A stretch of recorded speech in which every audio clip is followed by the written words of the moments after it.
Book 2 of Gentle Persuasions, The Road Where Memories Fade. Prologue, The Iron Queen Retires. For 10 years, Nathalia Krusenstolp and Kamuk Jivacate had been a force whispered about in boardrooms and feared in laboratories. Together, they carved out a legacy with precision and fire, two women sharp enough to cut the world open and brilliant enough to stitch it back together.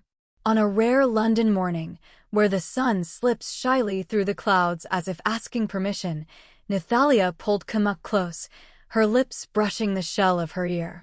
"Let's start over somewhere quiet. Just you and me." Kamuk blinked, pulling back to study the Iron Queen of Stormpoint. "Are you delirious, Krusenstolp? Fever?" She pressed her palm to Nathalia's forehead with mock clinical concern. "No fever," Nathalia answered, smirking, though her eyes softened in a way that cracked something open. "I want peace with you. We've flirted with the idea, now I want the real thing. A little house. Maybe a dog. Maybe a cat. Or whatever creature decides we're worthy." The softness in her voice drummed through Kamuk's chest. She kissed her slow, grateful, a little stunned. "I never thought I'd see the day Nathalia Krusenstolp steps down," she murmured. "You're getting soft on me." A blush crept up Nathalia's neck, a rare sight Kamuk would frame in gold if she could. She buried her face in Kamuk's shoulder. "Yes," Kamuk whispered into her hair, pulling her closer. "I'll finish my last research, hand the project over to Mara, stay on as a consultant. We'll make this life." For a brief, golden stretch of days, the world tried to hound them with meetings, press, and speculation. None of it pierced the quiet they'd built between their four walls. And then came the call. Kamuk's mother had been hospitalized. Within 24 hours, they were on a plane to Pi, and the new life they'd envisioned slipped into the shadows as an old fear rose to take its place. Chapter 1, The Road Where Memories Fade. The call came at 4:12 in the morning. Those are hours where good news never lives. Kamuk woke to the vibration on her nightstand, the world still wrapped in the gray hush between sleep and pain. Nathalia stirred beside her, instinctively reaching for the space where Kamuk's warmth was already fleeing. One look at the caller ID. One breath that didn't go all the way in. One soft, wordless no. Then everything accelerated. Hospitals have a way of smelling like endings. Sterile floors. Cold light. Nurses with gentle voices meant to soften the blow. But nothing softens the moment you see your mother staring past you, eyes searching the room for someone who no longer exists. "Ma?" Kamuk's voice cracked like an old bridge under too much weight. Her mother blinked. Confused. Then, mercifully, painfully, recognition broke through. "Ah, Mook." A smile, thin as tissue paper. But even in that smile, Kamuk saw it. The fog curling around the edges of the woman she grew up worshipping. They talked. Half conversation, half memory fragments spilling out in strange directions. Her mother repeated the same question 3 times. Forgot she had asked it. Laughed it off with the brittle grace of someone who knows what's coming. The diagnosis was no surprise. But hearing the words aloud, progression accelerating, cognitive decline inevitable. That was the punch. It didn't land in the brain. It landed behind the ribs, in the place where daughters keep the things they can't afford to lose. Nathalia stood behind her, hands steady on her shoulders. The anchor. The quiet fortress. The only thing stopping her from splitting open on the hospital floor. When the doctor left, silence filled the room like a third presence. Her mother reached for her hand with trembling fingers. "Mook." A long pause, as though the next words were fighting through a narrowing hallway in her mind. "I want one last trip. Just us. Before I forget the road." There was no poetry to soften it. No dramatic swell of strings. Just a woman asking her daughter to walk with her toward the last light left. Kamuk nodded. Not because she was ready, but because refusing would feel like tearing out her own spine. That night, in the guest chair beside her mother's hospital bed, the weight of it all pressed down so hard she could barely breathe. She had stared at her hands. The same hands that had built neural maps, sculpted memories, preserved consciousness in chambers of glass and frost, and felt utterly, devastatingly useless. Of all the minds I can save, why can't I save the first one I ever loved? Nathalia found her like that. Slumped, silent, swallowed by the unthinkable. She knelt in front of her, cupped her face, and whispered, "We'll go with her. Wherever the road leads. No hesitation. No fear. Just love, hard and unwavering." And that was the moment the story truly began. Not with a scientific breakthrough. Not with an ethical battle. But with a daughter agreeing to walk beside her mother as her memories slowly slipped through her fingers. They left the next morning. 3 women on a road trip no one wanted, chasing moments already turning to smoke. And though none of them said it aloud, they all felt it. Every mile they drove would be a countdown. Chapter 2. What the story really asks. People think grief is loud. They imagine screaming, breaking things, storms ripping through rooms. But the real grief? The kind that hollowed Kamuk from the inside out? It was quiet, monastic. A temple where every echo was a question with teeth. And the question at the center of everything, the one that stalked her down highways and hospital corridors, was maddening in its simplicity. What does it mean to preserve someone? All her life, Kamuk believed preservation was salvation. You saved memories, you saved a life. You map a mind, you rescue a soul.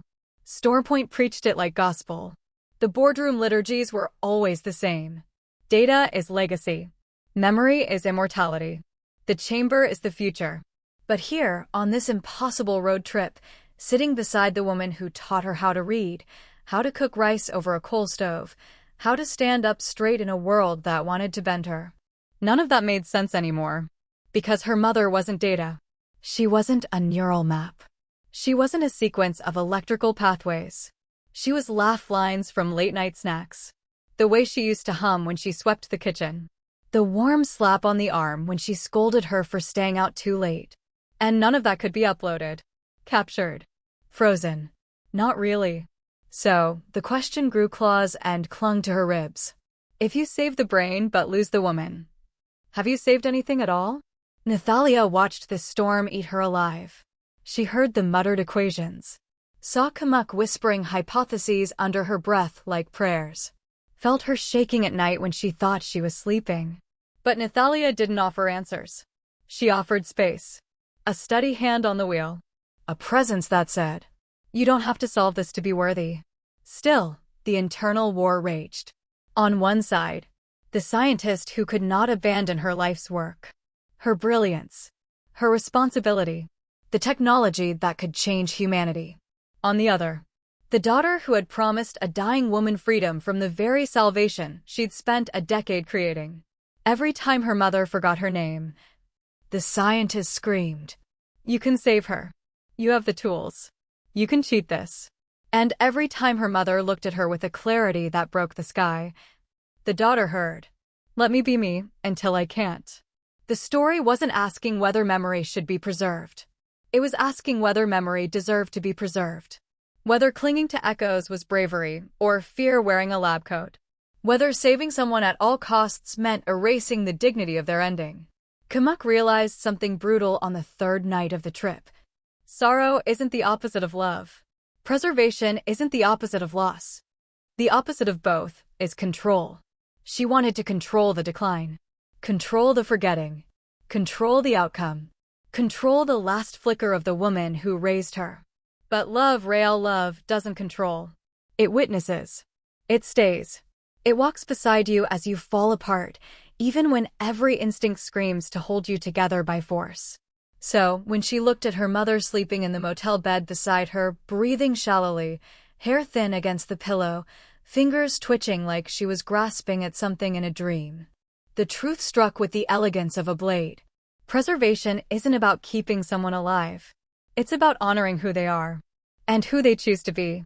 As they fade, the road wasn't just where memories disappeared. It was where truths revealed themselves in pieces, brutal and luminous. Some things you preserve. Some things you let go. And some things, the most important things, you carry forward in ways no chamber could ever contain. Chapter 3. The Road Trip. The Heartline, Part 1. The road out of Pi was still wet from dawn when they left, mist curling around the mountains like the world was exhaling slowly. Kamuk had one hand on the wheel, one hand fisting the fabric of her jeans like she needed something to hold her together. Her mother sat in the back seat, humming an old folk tune she used to sing while cooking morning rice. At first, it felt almost normal, like they were taking a casual trip, nothing more, nothing less. But the truth lingered between them like a second rearview mirror, one showing the road behind, and the other reflecting everything they were trying not to say. Nathalia sat in the passenger seat, quiet as a forest at midnight, watching the way Kamuk blinked too slowly, too often. She knew that look. It was the look of a woman bracing against a loss she couldn't bargain with. 15 minutes into the drive, her mother leaned forward and tapped Kamuk's shoulder. "Mook, can we stop for fruit? The good lady on the corner, she keeps the sweetest mangoes." That stall had closed 5 years ago. But Kamuk smiled anyway. "Of course, Ma." They pulled over at a random roadside table where a teenager sold rambutan and lukewarm soda. Her mother bought mangoes that weren't mangoes at all, papayas, soft and overripe, and handed one to Kamuk with a triumphant grin. "See? Her mangoes are still the best." The papaya juice dripped down her mother's wrist, bright orange against thin skin. And just like that, the first crack appeared, quiet and devastating. Yet Nathalia nudged Kamuk gently, whispering, "Let her world be right today." It worked. For a while. They drove until the sun climbed higher, until the mist burned away and the mountains gave way to open plains. The silence between them wasn't uncomfortable, it was a shared refuge, each breath a tether keeping them from floating off into their own fears. At a small town whose name none of them agreed on, they stopped at a cafe with peeling blue paint and a chalkboard menu that still read special. Chicken noodle 40 Thailand bahts, even though no one had served noodles in months. Kamuk guided her mother to a table by the window. Nathalia brought tea. And for 10 minutes, the world was soft enough to breathe in. Until her mother smiled warmly at the waitress and said, "My daughter will pay. She always does. She's a professor in America, you know." A gentle lie from a fading mind. Kamuk wasn't a professor. Kamuk had never been to America. Kamuk was sitting right in front of her. The punch wasn't the mistake. It was the pride. The unshaken confidence that her daughter, whoever she believed she was brilliant and beloved and good. It broke something open in her. Not pain. Something sharper. Like loss threaded with love so fierce it threatened to become a second heartbeat. After lunch, her mother slipped her hand into Nathalia's. Not recognizing her. Just seeking warmth. "Are you my niece?" she whispered.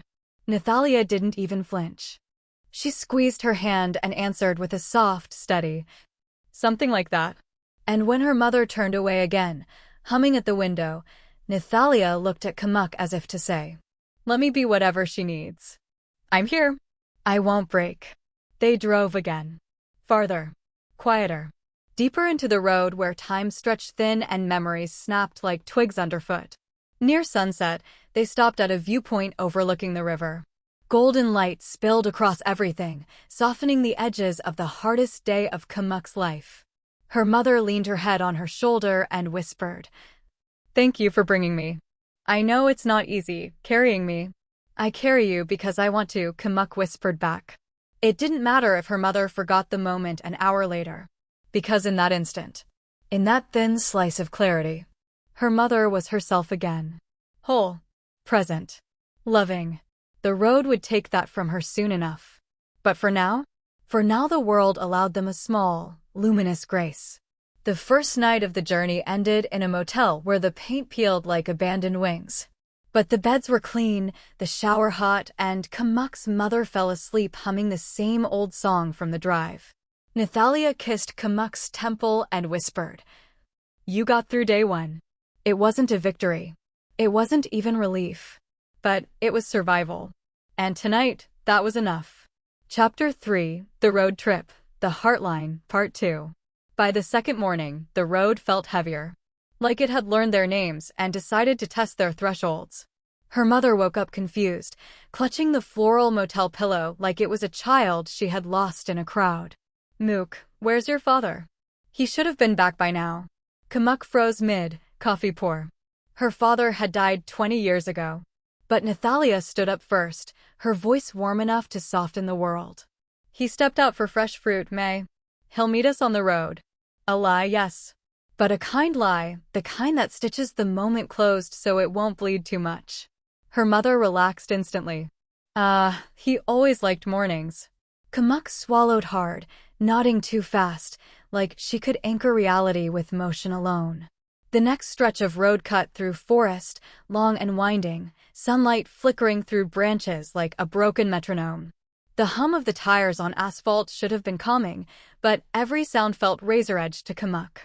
Her mother scribbled in a small notebook, one Nathalia had quietly bought at the cafe, slipping it into her mother's hands with a smile. "What are you writing, May?" Nathalia asked gently. Her mother grinned. "Things I must remember. Important things." The first page read, "Today is Sunday. I am loved. The tall woman is kind." Nathalia blinked. Tall woman. Not her name. Not her face. Just a silhouette of comfort. And still, she smiled. Because love doesn't need recognition to exist. They reached a fisherman's village by noon, boats rocking softly, nets hanging like half-spoken prayers. The air smelled of sea salt and dried squid, and her mother's eyes lit up with a memory that didn't belong to this place. "Oh, Mook, remember when we lived by the ocean? You cried because the waves stole your sandals." They never lived near the sea. But Kamuk laughed anyway. "I remember." Her mother patted her cheek proudly. "You were always stubborn. Even the ocean gave up." For a few minutes, they wandered between stalls, her mother sampling salted fish, scolding a fisherman for overpricing octopus, laughing at her own jokes. Then, suddenly, she stopped, turned slowly, looked at Kamuk with a puzzled frown. "You're very sweet, dear. But I don't think we've met." The sentence did not slice, it shattered. It took the air. It took the sun. Kamuk's breath stuttered, her body swaying as if the earth had tilted beneath her. Nathalia reached her instantly, a hand firm on her back, grounding her. "It's okay," she whispered in her ear, voice steady like a lighthouse. "It's the fog." Not her heart. But reason didn't help. Logic couldn't soothe the sting of being unknown by the woman whose name lived in Kamuk's bones. Her mother turned to Nathalia next. "You, the tall one. You're helping me, yes. Yes," Nathalia said with quiet strength. "I'm here to keep you safe." Something softened in her mother's face. Gratitude, trust, something primal inside memory's ruins. "I like you," she said simply. And then she walked away toward the boats. Kamuk bit back a sob so sharp it threatened to split her ribs. Nathalia pulled her into a shadowed corner behind a stack of fishing crates, holding her as if she could shelter her from the collapse. "Let it break," Nathalia murmured. "You don't have to be the strong one every minute." Kamuk didn't cry. Not fully. But her breath hitched and hitched, her hands shaking hard enough to tremble the world. Later, on the road again, her mother napped in the back seat, clutching the notebook to her chest like a tether. Nathalia reached across the console, lacing her fingers through Kamuk's. "Talk to me." "There's nothing to say," Kamuk whispered. But her eyes stayed locked on the road ahead like she was afraid it might disappear too. "You're losing her in pieces," Nathalia said softly. "And every piece hurts." Kamuk's jaw clenched. "I should have solved this before it reached her. I should have." "No." Nathalia's voice was fierce now, blazing. "You do not get to blame yourself for time." Silence. Thick. Electric. Her mother stirred behind them, murmuring about flowers that weren't there. Kamuk tightened her grip on the wheel. "It feels like I'm trying to hold water, Nat. And every time I close my hand, there's just less." Nathalia placed her hand over Kamuk's heart. "Then stop trying to hold it. Just walk beside it. Be present. That's enough." The road stretched endlessly ahead, golden, wavering, unbearably beautiful in its impermanence. Near dusk, they stopped at a tiny roadside rest area, just 2 benches and a vending machine that half-worked. Her mother fed the machine coins until it gave up and spat out 3 drinks at once. She laughed like it was magic. And Kamuk realized something in that soft, amber light. Her mother wasn't disappearing. She was transforming. Becoming scattered starlight, harder to catch, maybe, but still shining. And for tonight, That was enough to keep the road moving. Heartline, Part 3. Where the road asks for honesty. By the time they crossed into the northern stretch of the highway, the sky had turned the color of worn denim, blue, but exhausted. Kamuk matched it perfectly. Nathalia kept her eyes on the road, but she could feel the unraveling beside her. The way Kamuk's breath stuttered every time her mother stirred in the back seat. The way she kept tapping her thigh once, twice, 3 times, as if trying to code her heart back into cooperation. It would have been easy to pretend the silence was peaceful. But this wasn't peace. This was the kind of quiet where truths rot if left untouched. Nathalia. Talk to me, Alskling. Kamuk didn't answer. Not immediately.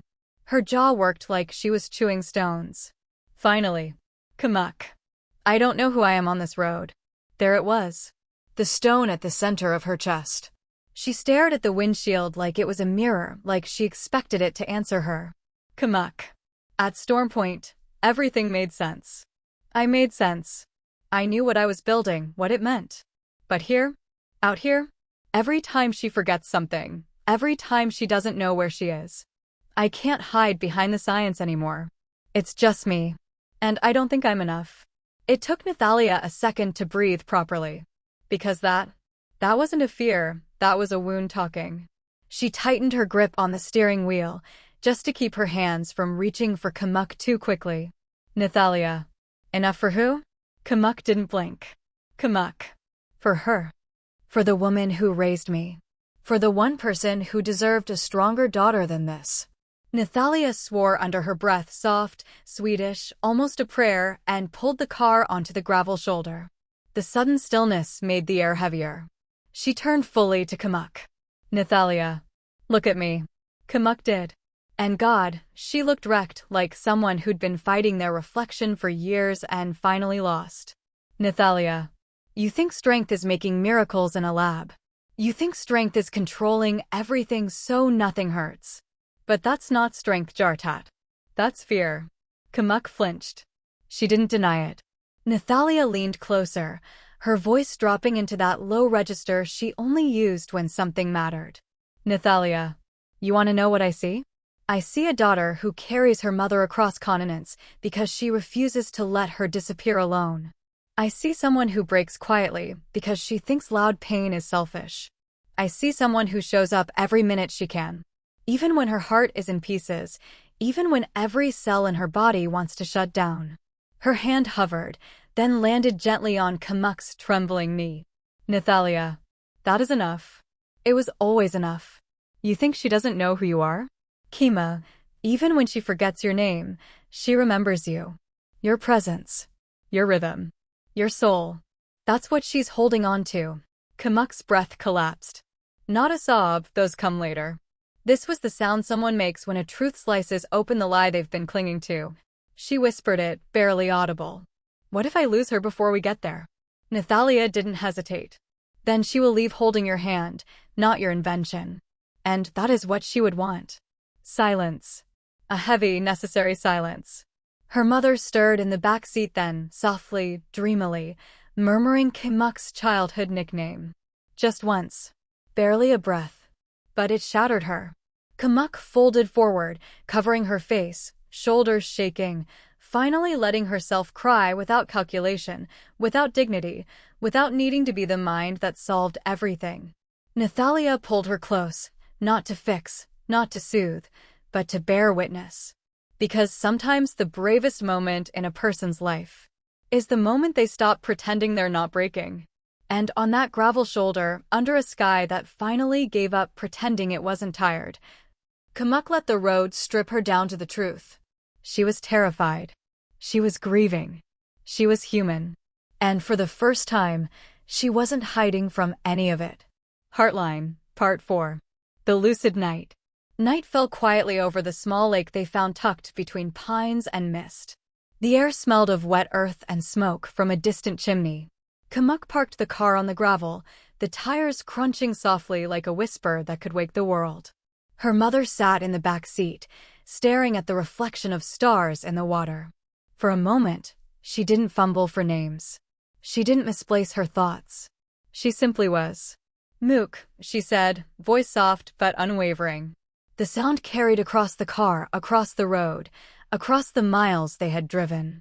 You are my greatest memory. Kamuk's chest tightened.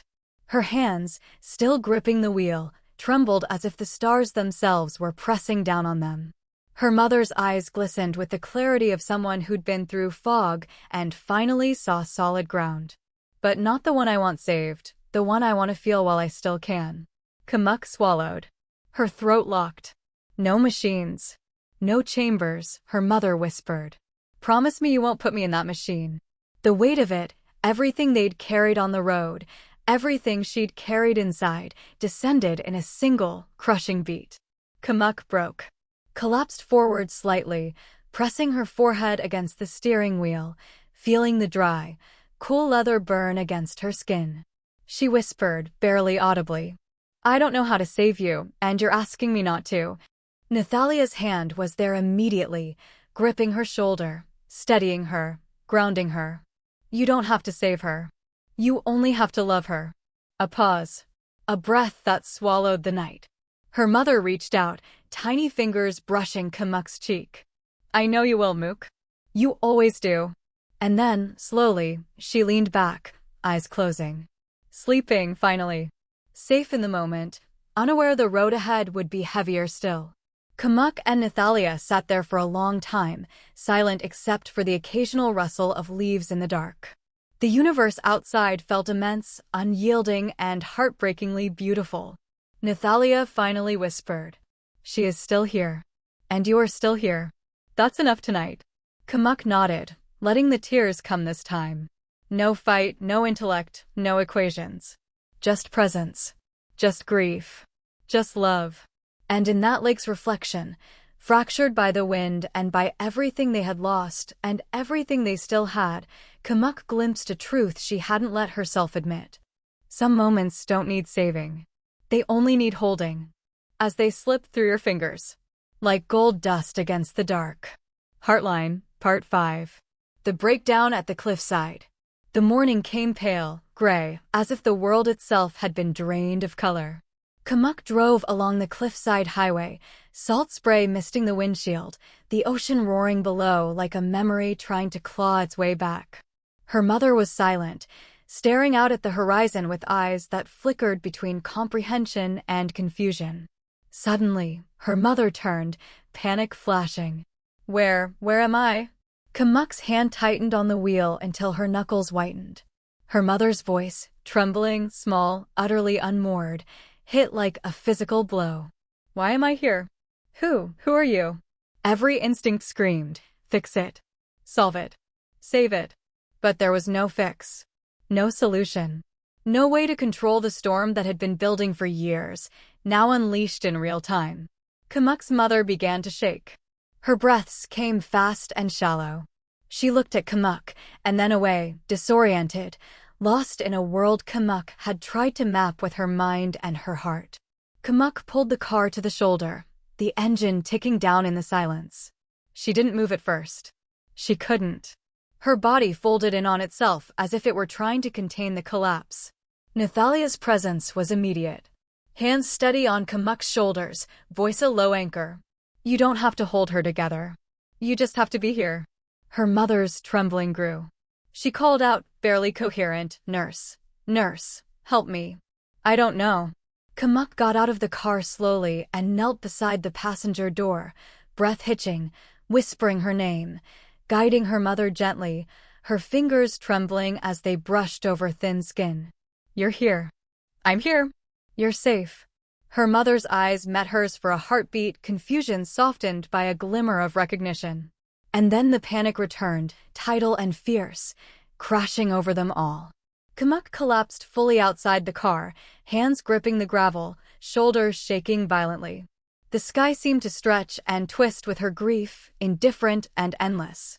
She could feel her own humanity cracking at the edges. Nathalia knelt beside her, arms wrapped around her, steadying her, whispering. You don't have to save her, Jartat. You only have to love her. And for the first time, the words landed like stones in her chest, heavy but grounding. The realization was brutal, Her mother's fate wasn't in her hands. The only thing she could do was be present as the woman she loved faded away in pieces, fragile and luminous. They stayed there on the cliffside, the wind whipping around them, her mother's breaths ragged but slowly settling into the rhythm of the waves below. Kamuk let herself cry, not for loss alone, but for the impossibility of love that could not protect, could not control, could only witness. And Nathalia held her through it, a quiet, unwavering promise. We will face the road together, no matter what remains. Heartline, Part 6. The call from Storm Point. The cell phone vibrated violently against the dashboard, a harsh, insistent pulse that seemed to echo the turmoil in Kamuk's chest. Her thumb hovered over the screen. The caller ID read, Storm Point, urgent. She swallowed. Her mother dozed in the back seat, head lolling slightly, the notebook clutched to her chest. Nathalia's hand on hers was steady, grounding. You gonna answer it? Nathalia asked softly. Kamuk shook her head. No, not yet. I can't. But the phone wouldn't stop. The screen flashed again, insistent. Emails, messages, even a video call from the board chair, demanding neural scans, insisting on urgency, reminding her that the breakthrough of the century depended on her mother. Her breath caught. Every fiber of her being screamed, you could save her. You could make her immortal. You could be the savior everyone says you are. But her mother had already whispered the truth that would haunt every calculation. Promise me you won't put me in that machine. Kamuk's fingers trembled, hovering over the phone. Every second pressed like a blade against her ribs. The world was shouting, save her. Don't fail. This is science. This is legacy. Her heart was whispering, let her go. Love her. Let her be human. She finally answered, her voice barely a threat. Kamuk Jivacate here. The storm broke over her instantly. A chorus of sharp voices, demanding, accusing, calculating. Board chair, via speaker. Dr. Jivacate, we require immediate neural imaging of your subject. Her condition is progressing. The scans are non-negotiable. Kamuk's voice shook. She is not a subject. A pause, disbelief. Then, board chair. We do not have the luxury of emotion, doctor. We cannot pause for sentiment. This is the future. Kamuk's mother stirred in the back seat, mumbling softly in sleep, unaware of the war being waged in the front of the car. Her hand brushed against the notebook, clutching the pages that recorded moments the world couldn't quantify.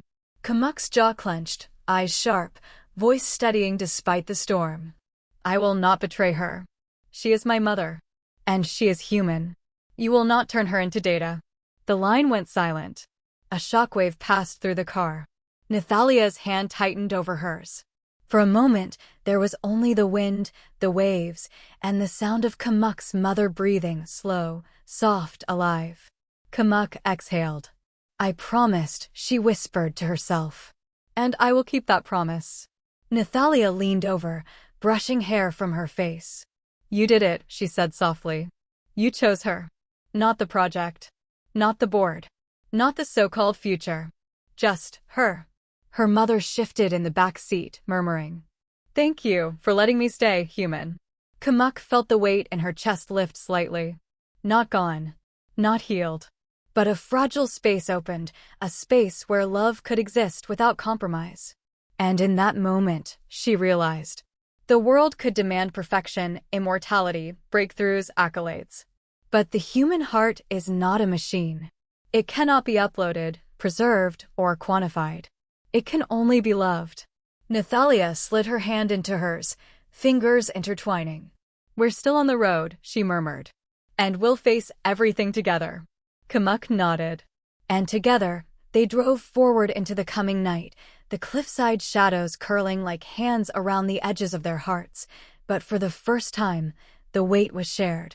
Heartline, Part 7. The promise kept. The road had softened by the last evening.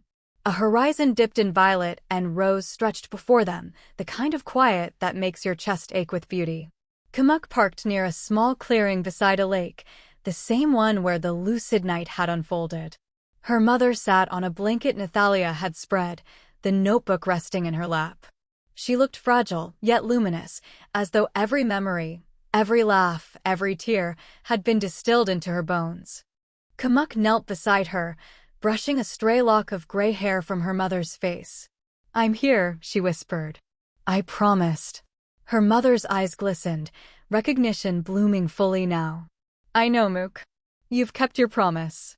Her hands were small, delicate, holding Kamuk's as if tethering herself to reality. "Thank you for letting me stay human," she murmured. A tear traced down her cheek, soft and golden in the dying light. Nathalia sat close, her presence a quiet anchor, fingers intertwined with Kamuk's. "You did exactly what she wanted," Nathalia said. "You didn't need to fix the world. You just loved her." The night deepened, cool and fragrant with pine and lake water. Kamuk listened to the steady rhythm of her mother's breathing, the subtle rise and fall of a life still fully hers. And then, slowly, gently, her mother exhaled one last time.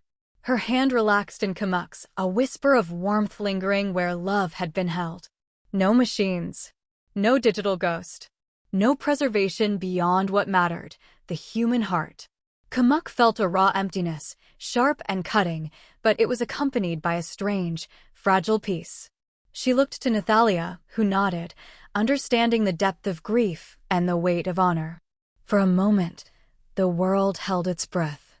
The lake shimmered in the twilight, the trees leaned closer, the wind carried a soft hymn of what had been, and what was now entrusted to memory alone. Kamuk finally let herself lean into Nathalia, the tears unguarded, flowing like the river of the road they had traveled together. Nathalia's arms were around her, steady, unwavering, whispering that they were not alone. In that final night, the road no longer demanded perfection or resolution. It demanded presence, honesty, and the courage to hold what remained. And Kamuk, exhausted, broken, and wholly human, realized she had given her mother exactly that, her whole self. The journey ahead would continue, Storm Point would continue, the world would demand brilliance, but Kamuk had reshaped the future. Ethically, spiritually, wholly. And Nathalia was there, through every mile and every moment, holding her steady. The road had ended for now, but love, memory, and the echoes of a life fully lived would travel with them forever. The Cryogenics Conflict, Part 1. The Lifeline. The emails came first. Sharp, clipped, urgent, like shards sliding under her skin. Immediate neural mapping required. Subject condition critical. Noncompliance unacceptable. Every line, every word screamed obligation, profit, progress. The world demanded the data of her mother, the potential perfect subject, and she felt each command like a hammer on her ribs. Kamuk stared at the screen, jaw tight, hands trembling. Nathalia hovered behind her, arms crossed, eyes sharp as steel. "They don't get to do this," Nathalia said, voice low but deadly. "You're not a cog in their machine, Kimu." Kamuk rubbed her temples, blinking. "I know. But if I ignore them, Stormpoint will act without me. They'll take her, Nat. They won't care about her wishes. Or me." Nathalia's hand landed on her shoulder, firm. "Then you fight them on your terms. Not theirs." But the fight was already here. Stormpoint's lawyers called. Investors demanded updates. Colleagues accused her of sabotage. The breakthrough of the century dangled like a blade, waiting for her to fail. Kamuk's mother rested in a nearby hotel room, clutching her notebook. Every page a reminder of what truly mattered. Every memory she scribbled, fleeting or confused, was a sacred line in a story no algorithm could ever capture. Kamuk's fingers hovered over her phone. She could comply. She could give Stormpoint what they wanted, the scans, the mapping, the neural blueprint of the woman she loved. And the world would call her a genius. But her mother would be gone, not physically, but spiritually. A ghost trapped in circuits and cold preservation. She swallowed hard. The words Nathalia whispered before resurfaced, sharp as a dagger. "You only have to love her. That's enough." Kamuk exhaled slowly. Love versus science. Ethics versus obsession. Duty versus devotion. She typed one line. "No, I will not proceed. My mother is not a subject." End of discussion. Hit send. The silence afterward was deafening. Then, almost immediately, the response came. Noncompliance is unacceptable. Stormpoint reserves the right to act independently. Kamuk leaned back, eyes closed. She wasn't afraid of the consequences. She was afraid of betraying her mother. And Nathalia's steady hand against hers reminded her that some battles are won in the heart, not the lab. Stormpoint would rage. The world would demand brilliance. But Kamuk had made her choice. Her mother would not become Data. She would remain human, loved, remembered, not preserved in a cold machine, but alive in every heartbeat she had touched. And Nathalia, always there, whispered against the quiet storm. Whatever comes, we face it together. Kamuk opened her eyes, the fire of resolve lighting them. Yes, the world would challenge her. Yes, the lifeline was storming. But love, truth, and ethics were stronger than any boardroom, any lab, any machine. The Solon, Part 1. Kamuk's internal battle. Night had fallen over the highway, but Kamuk didn't notice. The sky pressed down like a weight, endless and indifferent. Her mother slept in the back seat, clutching the notebook as if it were the last lifeline to everything she had ever been. And Kamuk. Kamuk felt as if she were unraveling thread by thread. She whispered to herself, barely audible. I can map a brain more precisely than anyone on Earth.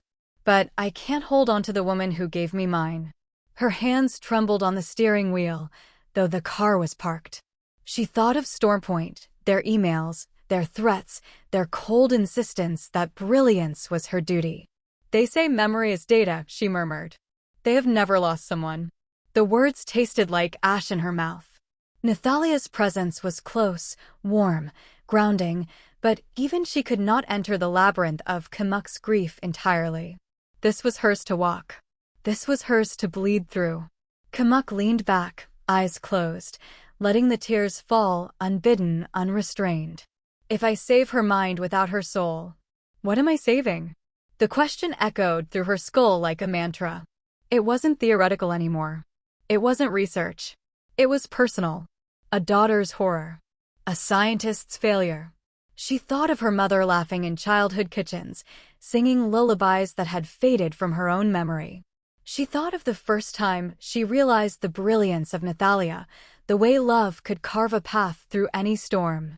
She thought of the endless miles of road behind them, each moment a treasure now slipping like sand through fingers.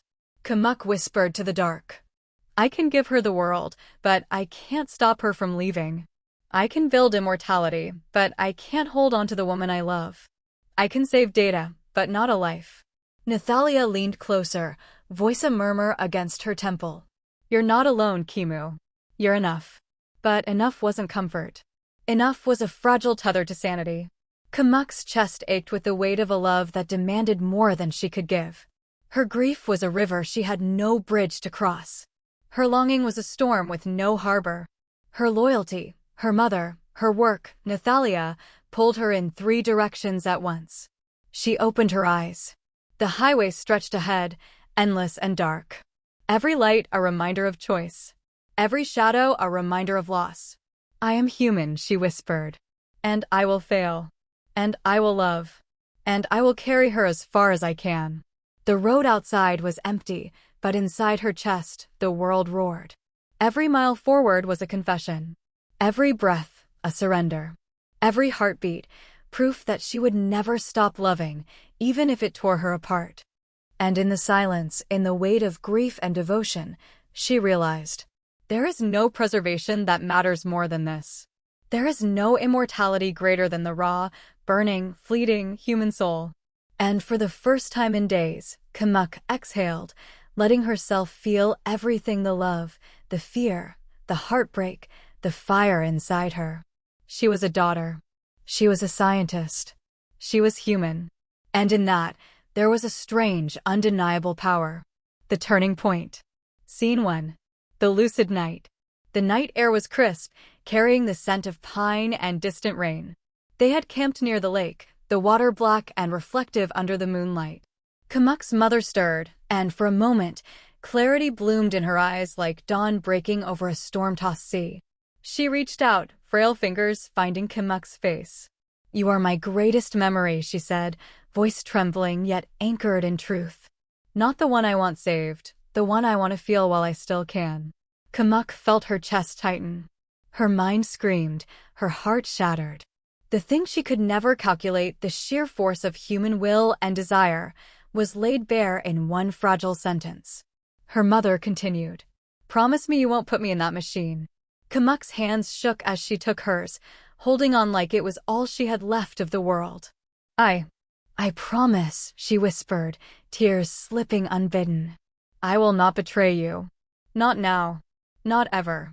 Nathalia moved closer, wrapping her arms around both of them, anchoring them to the moment, to love, to what mattered beyond any machine or measurement.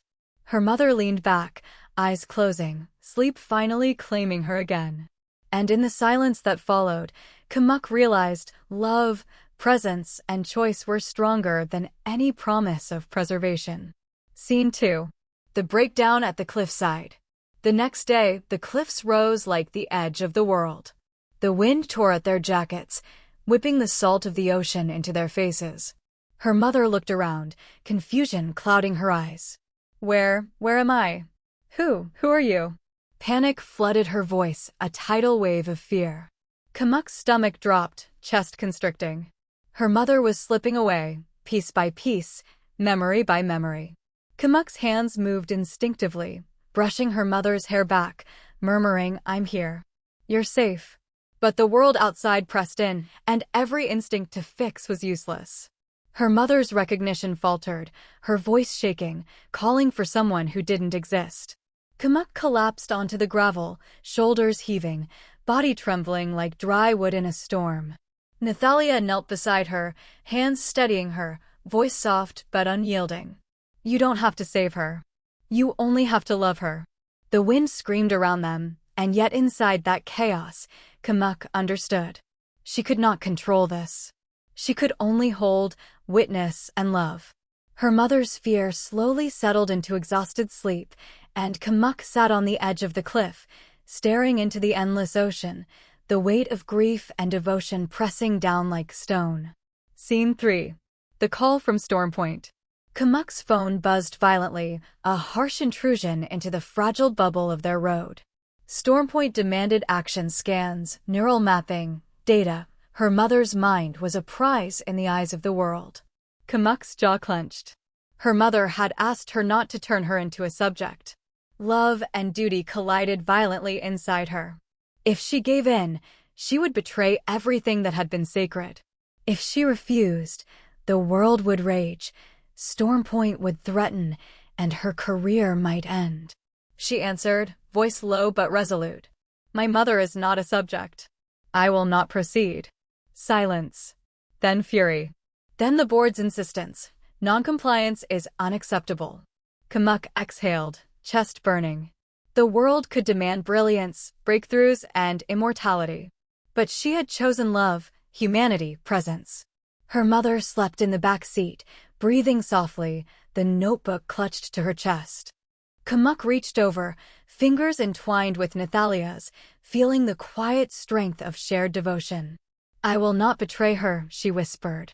And in that choice, she found something stronger than any machine or data: peace, honor, and love unquantifiable. The endgame. The promise kept. The last night was quiet, almost impossibly still. The sky spilled a silver light over the lake where they had paused so many times, the water reflecting the pale shimmer of stars.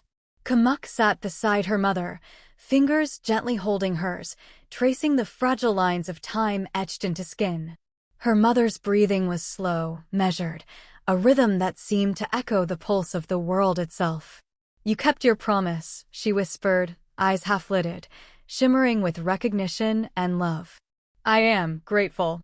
I stayed human because of you." Kimuk swallowed, a lump forming in her throat. "I couldn't. I wouldn't. Not for anything," she said softly. Her hands shook slightly, and Nathalia's presence behind her was steady, warm, unbreakable. Her mother's gaze shifted briefly to Nathalia, a small smile touching her lips. "Thank you for being there." The night deepened, carrying with it the scent of pine, water, and the subtle ache of goodbye. Kamuk watched as her mother exhaled one final time, the fragile warmth of her hand slipping into stillness. No machines. No neural maps. No digital preservation. Just love, honored and kept. Kamuk pressed a kiss to her mother's forehead, letting the tears fall freely, unashamed, unguarded. Nathalia's arms wrapped around her, anchoring her to the present, the living, the love they had shared. The road ahead was still long. Stormpoint would continue, demands would not cease, the world would still push for breakthroughs. But Kamuk had reshaped the path. Ethics and heart intertwined. Her mother's life had not been reduced to data. She had been fully, fiercely human, cherished to the very end. Kamuk finally exhaled, the tension in her chest uncoiling slightly. She looked at Nathalia, and they shared a quiet, enduring glance. The road had been cruel, beautiful, unforgiving, and tender. But love had carried them through. Presence had preserved more than any machine ever could. And together, they would continue forward, hearts heavy, yes, but free. The night wrapped them in stillness, the lake shimmering like memory itself, fragile, fleeting, precious. And in that space, Kamuk whispered to the darkness, to her mother, to herself. You are human. You are loved. You are remembered. The road ended for her mother. But for Kamuk and Nathalia, it stretched on, wide and endless, carrying the weight of loss, the warmth of love, and the courage of a promise kept. Epilogue, From Memory to Purpose. Scene 1, Leaning on Love. The sunrise was slow and golden, spilling warmth across their new home. The kind of light that made dust motes shimmer like tiny stars and painted the walls with hope. Kamuk sat on the porch, tea steaming in her hands, fingers tracing the rim as though she could hold onto the fragile warmth. Nathalia settled beside her, letting her shoulder rest against Kamuk's, a quiet, unspoken promise of presence. You're quiet this morning, Nathalia murmured, brushing her fingers through Kamuk's hair in a gesture that spoke of infinite patience. I'm thinking, Kamuk admitted, voice low, raw. About her. About what's left of her. About what's left of us. Nathalia's thumb traced gentle circles over her knuckles, grounding her in the moment. We'll carry her with us, Mook. Every mile we've traveled, every laugh, every tear, she's here in us. Kamuk closed her eyes, letting the warmth of the sun and Nathalia's steady touch seep into her. Yes, she whispered, a tremor catching her voice. And I don't need a machine to keep her alive. I just need to love, remember, and live. Nathalia pressed a soft kiss to Kamuk's temple. Then we start fresh together. Always. They lingered there, side by side, sipping tea as the world woke around them, birds calling, leaves rustling, the faint hum of distant traffic. In this simple, quiet morning, Kamuk felt the storm inside her chest ease enough to finally breathe, to lean fully into love. Scene 2, Returning to the Lab. Weeks later, Kamuk returned to Stormpoint, but on her own terms. The lab smelled the same, sterile, sharp, brimming with machines and potential, but it no longer carried the weight of coercion. She walked through the corridors, each step deliberate, heart steady, mind calm. She met Mara at the door, handing over the reins of the project with the quiet authority of someone who had made impossible choices and lived with them. I trust you to carry it forward, Kamuk said, eyes meeting Mara's with unshakable clarity. But every innovation, every breakthrough, must honor the human first. Always. Mara nodded, sensing the depth of Kamuk's transformation. Yes, Dr. Jivacate. I understand. Kamuk lingered for a moment, gazing at the instruments that had once demanded her mother as a subject, and for the first time, she allowed herself a small, bittersweet smile. She hadn't compromised her ethics. She hadn't betrayed love. The machines would hum, the research would continue, but under the shadow of morality, with humanity preserved above all else. She stepped outside, the sunlight washing over her face, Nathalia waiting. Their hands met, fingers lacing together, a tether to the living, breathing world. Together, they walked away from the lab, leaving behind the sterile, cold hum of science and stepping into a world they could fill with warmth, love, and intention. Scene 3. Turning pain into purpose. Some weeks later, they stood at the edge of a small forest, the air alive with pine and earth, the road behind them fading like a dream. The notebook containing her mother's fleeting memories, lullabies, and sketches rested in Kamuk's hands, weighty with love and loss. "We'll create something new," Kamuk said softly, eyes bright with determination. "Not just cryogenics, not just preservation, but a way to honor lives as they are. Fully human, fully loved." Nathalia smiled, fierce yet tender, her presence a steady flame. "And I'll be there, every step, every mile, every choice." Kamuk exhaled, letting grief fold into purpose, pain transform into determination. She watched sunlight glint through the trees, feeling her mother's memory in the whisper of leaves, the hush of the forest. The world could still demand perfection, immortality, brilliance, but she had learned the truth. Some things could not, and should not, be captured. Only remembered. Only loved. Only lived. She stepped forward, Nathalia at her side, and together they turned toward the open road, where the horizon stretched wide and infinite. Every mile ahead was a promise, to live, to honor, and to love as fiercely as memory allowed. Kamuk smiled softly, heart full and aching, the notebook clutched gently against her chest. Memory had become meaning. Pain had become purpose. And love, enduring, unyielding, tender, remained their true north. Thank you so much for listening. Please subscribe and like this video and follow me for more stories. You are always welcome here, and leave me a comment or a thumbs up, just letting me know if you like the story and would like more, or is there perhaps an idea that you would like to share or let me write for you.